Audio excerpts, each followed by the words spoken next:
Takk fyrir, gaman að fá að koma. Ég heiti Bjarma Magnúsdóttir og verkefnastjóri hjá Íslenskum aðalverktökum og var beðin að koma hingað og tala eins reynslu okkar af BREAM-verkefnum. Og ef við vindum okkur bara í það, hvað BREAM? En eins og hefur komið fram að þá byggingariðnaðurinn talinn losa 40% af öllum kolefnislosun.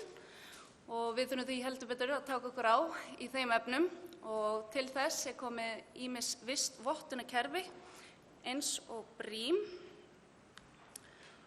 Og þetta eitt útbreiddasta vistvottunarkerfi bygginga í dag, var stofnað í Bretlandi 1990 og stendur hérna fyrir Building Research Establishment Environmental Assessment Method.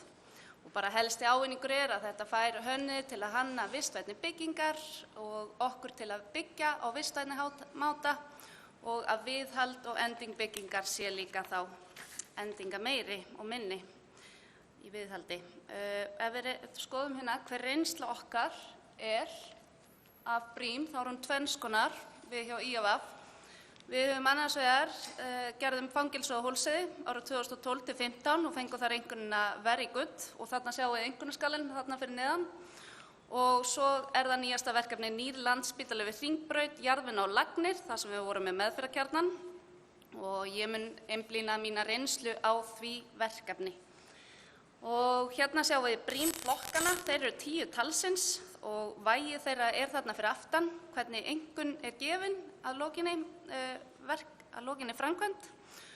Og nú byrjar þetta að verða aðeins flókið. Það þannig að þessar kröfur þær eiga ekki við eftir öll verkefni, þannig að það misjafnt hvað á við eftir hverju.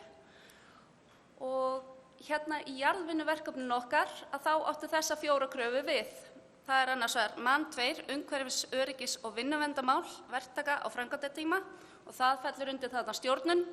MAN 3, umhverfisstjórnun á verkstað, það fellur undir byggingarefni. Waste 1 úrgangsstjórnun á verkstað, úrgangur og svo landnotkun, staðarval, áhrif, vistkerfi, varðveisla og landgæða. Og við skulum mynda okkur í þetta. Ég ætla að skoða hverja kröfu fyrir sig og undirþætti hennar og hvað við þurftum að gera til að uppfylla þessa kröfur.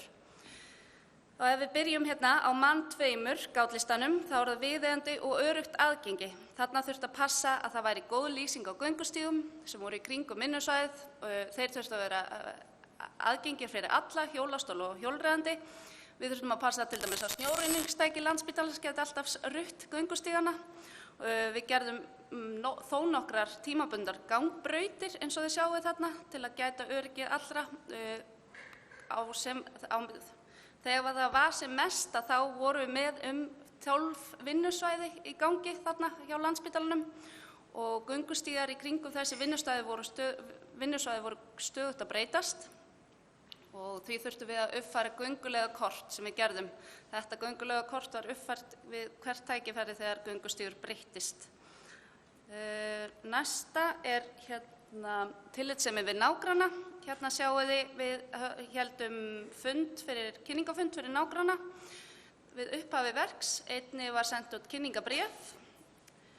Litur girðinga var málaður, varalegu girðingarna í takt við umhverfið og við vorum með hérna hljóðmottur á vinnusvæðum sem voru nærri Landspítalanum, tímabundum vinnusvæðum, til að draga úr hljóðmengun.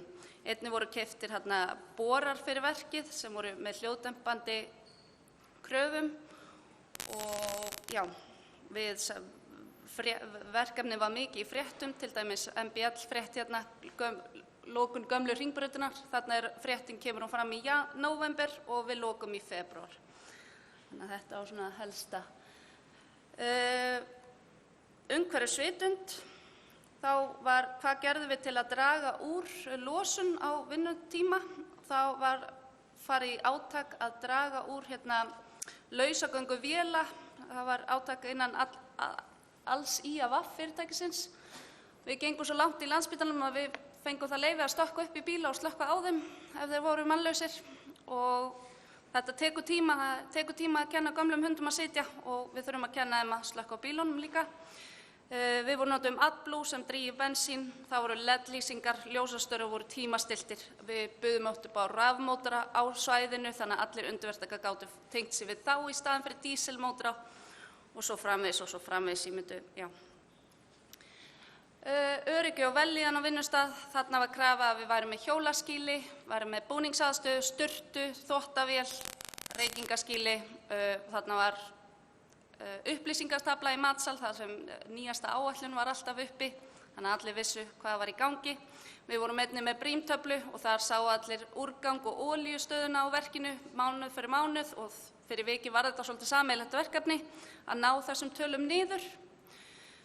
Þarna sjáum við glitt aðeins í kvartanabox sem var eitt af kröfum Brím að vera með kvartanabox. Við settum það upp og það kom ein kvörtun og það var að það væri kúkafíla á klóstinu. Þannig að við settum þá inn ilmspray á klóstið og þar með vorum við búin að fá fullt hússtiga í því. En allavega þá án alls gríns, þá var mikil eftirlit með verkinu. Við vorum með öryggiseftirlit úttekt á hverjum einasta þriðjudegi og vinnueftirlitið kom í úttekt mánaðarlega. Þannig að þetta var vel fylgst með okkur.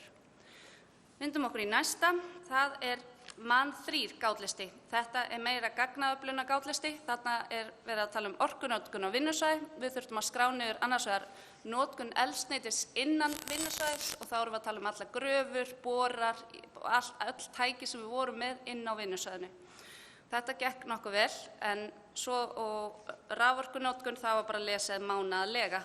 En ef við förum í næsta sem er eldsneytisnotkun flutninga, aðföng, öll aðföng sem koma að vinnusvæðinu, bílar sem eru að koma með aðföng og tímabundnir undirverktakar, að þá gekk þetta aðeins erfiðlega en við fundum leið og okkur tókst að halda utan um þetta og eins og þið sjáið þetta línulega niður og þá er þetta í samræmi við það að verkið fer niður, minnkar umfang verksins eftir því sem líður á tímann.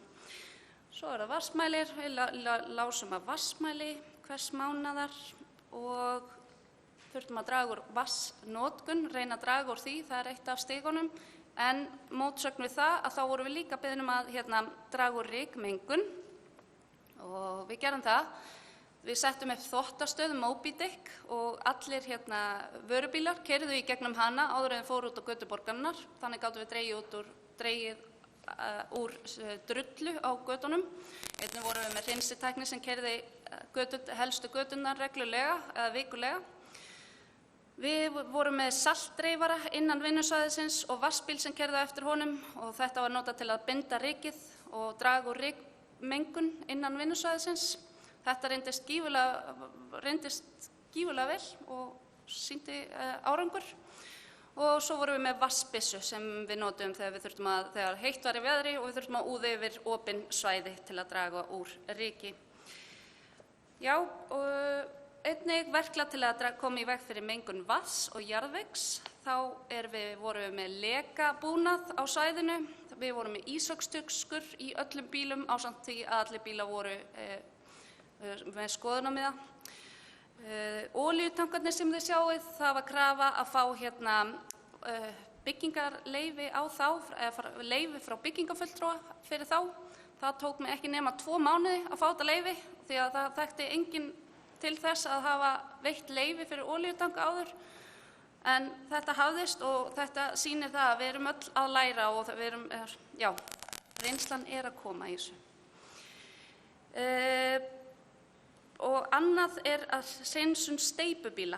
Hún er óleyfileg á vinnusvæðum og ég þurfti ófáum sinnum að hlaupa út og banna steypumannum að hreinsa bílinn sinn inn á vinnusvæðinu og oftar en ekki þá fórum bara hitt utan vinnusvæði og hreinsaðan þar. En þetta er eitthvað sem mun lærast eftir því sem fleiri verkefni verða Brím og þá mun þetta verða að eðlilegum vinnubrögðum og ég hlakka bara til. Við förum áfram. Umhverfisstefna verktaka, það er krafa 80% timburs sé vottað með FSC-vottun.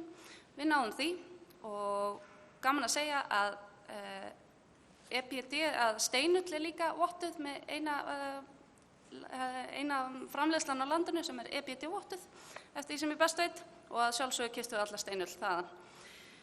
Hérna vil ég benda á, það gífurlega mikill plús að söluaðilar séu farnir að merkja vörur með laufblaði eða vistvænum merkingum. Þetta einfaldar okkar innkaup gífurlega því að það eru margir sem koma að innkaupum hjá okkur í verktakaiðnaðinum. Já, myndin eitthvað fara á flug allavega. Þetta úrgangsstjórnun á verkstað. Það eru komin í þriðju kröfuna og þetta allt í einu varð mitt stærsta áhugamál á svæðinu. Og það leiðir sem svo að það eru kröfur BREEAM að 11% af óflokkanlegum úrgangi.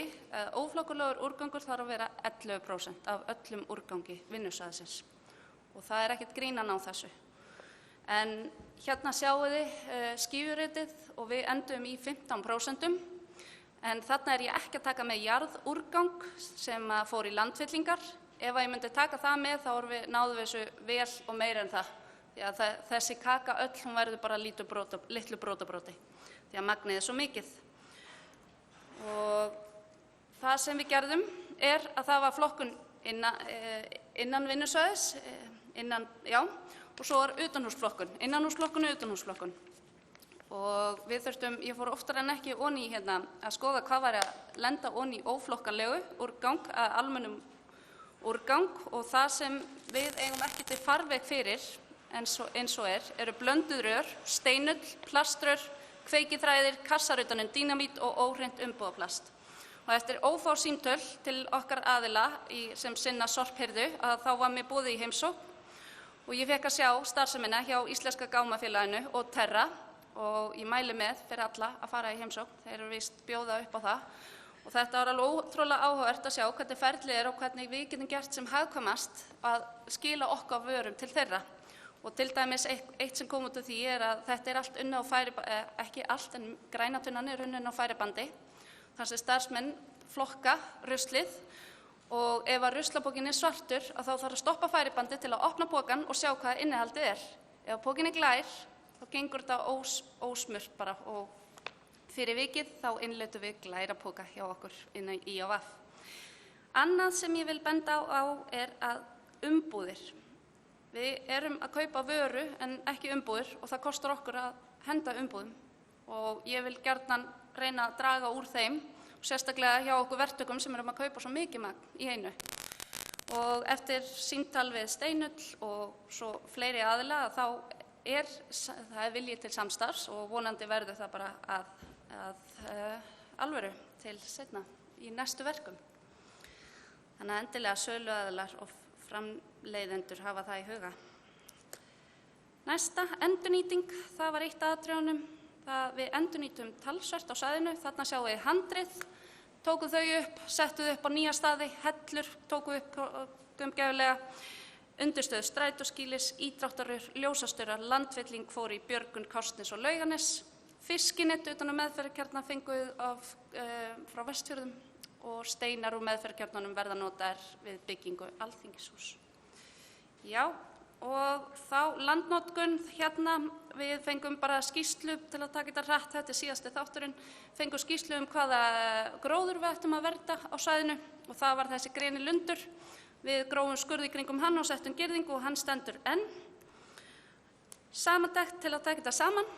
Ókostir, BREEAM, afsakið, hérna sjáum við gróðurlundin. Samantektin, ókostir, mikil gagnaöflun, gífurlega mikil, sannanir og skráning og þetta kallar á aukinn mannskap sem þarf að sjá þetta, starfsmann. Þetta flókið regluverk og má einfalda og ég búin á gott samstarf með framkvæmdasýslunni og það hefur verið búin að koma þeim skoðunum áleiðis. Og svo hitt að það mikilvægt að hönnunin sé vottuð. Við lentum því í Landspítalanum að hönnunin var ekki vottuð og við vorum að steypa upp veggi sem þurfti að nota einnota mótatimbur. Fyrir vikið þá þurftum að henda timbrinu og til að lögun og áferð veggjanna væri eins og hönnuðir vildu. Þannig að það þarf að byrja á byrjuninni. Kostir bætt umhverfisvitund starfsmanna og fyrirtækis, hagræðing í sorplosun. Það ódýrara að losa flokkaðan gám en óflokkaðan og passa sig að flytja ekki loft. Jákvætt fyrir umhverfið og framtíða vinnubrögð. Þetta er náttúrulega eitthvað sem koma skal og við þurfum að fara að venja okkur á við verktakar. Að lokum vil ég segja bara að þetta er innleiddi umhverfisvæna hugsun hjá okkur í AVF. Í kjölfarið fórum við að skoða rusl á öllum verkstöðum og erum núna að fylgjast grannt með því og þetta er bara óháð því hvort það verður BREEAM-verkefni ekki, þá munum við halda áfram að vinna mun grænna en við gerum. Þannig að bara takk fyrir það BREEAM. Já, takk fyrir mig. Að lokum.